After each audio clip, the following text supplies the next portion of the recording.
Alright guys, welcome to Professor's Chamber, and today we are going to be talking about index equations. So index equations are indices that contain equations.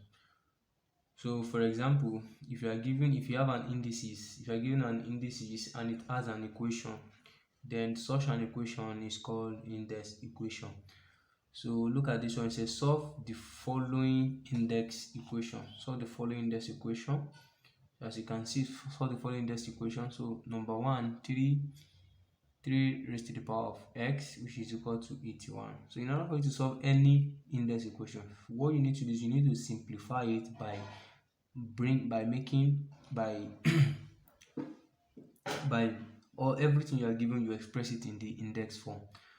Now we have 3 raised to the power of x, which is equal to 81, and 3 raised to the power of x is equal to 3 raised to the power of 4, because you need to express 81 in the index form. So 81 in index form is 3 raised to the power of 4. That's 3 times 3, which is 9, then times 3, which is 27, then times 3, which is 81. So what you do, since you have the same base and there's an equal sign, this is an equal to sign is in between the two. So what we simply do is that this 3 will cancel this 3, then making this power to drop, then you have x will be equal to what? 4. So therefore, for this equation, the answer is what? Is 4. Your x is equal to 4. Then let's go to the second example. We have 4 raised to the power of 2x, then which is equals to 2 raised to the power of 6x minus 2. So notice that this 4 can be expressed in the index form. So once you express the 4 in the index form, it's going to be 2 raised to the power of 2. Don't forget there is 2x up here, so you put it 2x, so which is equals to 2 raised to the power of 6x minus 2. So which implies that 2 raised to the power of 4x, because 2 times 2x will give you 4x, then which will now be equal to 2 raised to the power of 6x minus 2. So don't forget that once you have this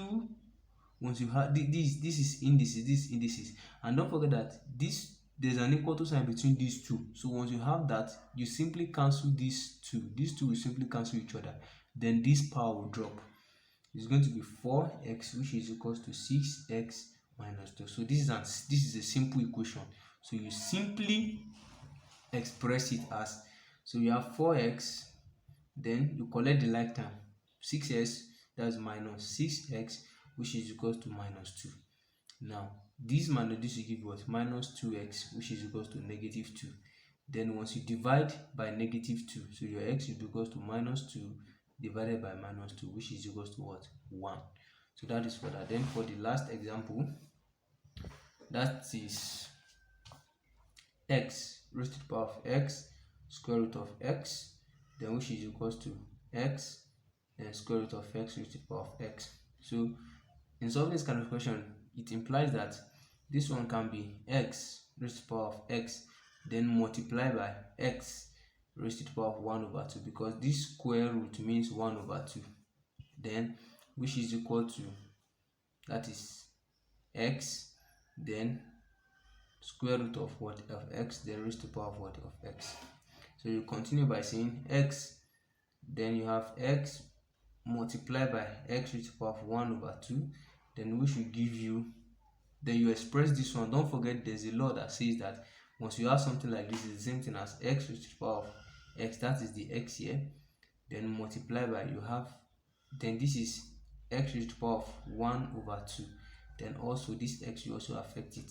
So you are going to have, which implies that you're going to have x, then you express this one in the index form. That is going to be x raised to the power of 1, then multiply by x raised to the power of half, then which is equal to x raised to the power of x, then multiply by x raised to the power of 1 over 2 times x is x over 2. Now which will give you, here if you do this, you're going to have x raised to the power of x raised to the power of 3 over 2, then which is equal to x raised to the power of x multiplied by x raised to the power of x over 2. So which implies that x raised to the power of x raised to the power of 3 over 2 is equal to, now indices, you apply indices law, that's x to now be x raised to the power of x plus x over 2. So which will give you x raised to the power of 3 over 2 will be equal to x raised to the power of 3x over 2, because when you add these two together, you're going to have 3x over 2. So don't forget that this will cancel this, then you are going to be left with, that is x raised to the power of 3 over 2, which is equals to 3x over 2. So you can just simply interchange. You have something like this. When you cross multiply, you're going to have 2x raised to the power of 3 over 2, which is equals to 3x, and you can simply express this. So you see, this can be expressed as x raised to the power of 3 over 2, then over x, which is equal to 3 over 2. So when you express this in index form, you are going to have x raised to the power of 3 over 2 minus 1, which is equals to 3 over 2. Then you are going to have x raised to the power of 1 over 2, which is equals to 3 over 2. Then when you square both sides, so squaring both sides, you are going to have x raised to the power of 1 over 2 square, which is equals to 3 over 2 square. Then you are going to have x will be equals to 9 over 4. So that is the answer. Thank you very much for watching.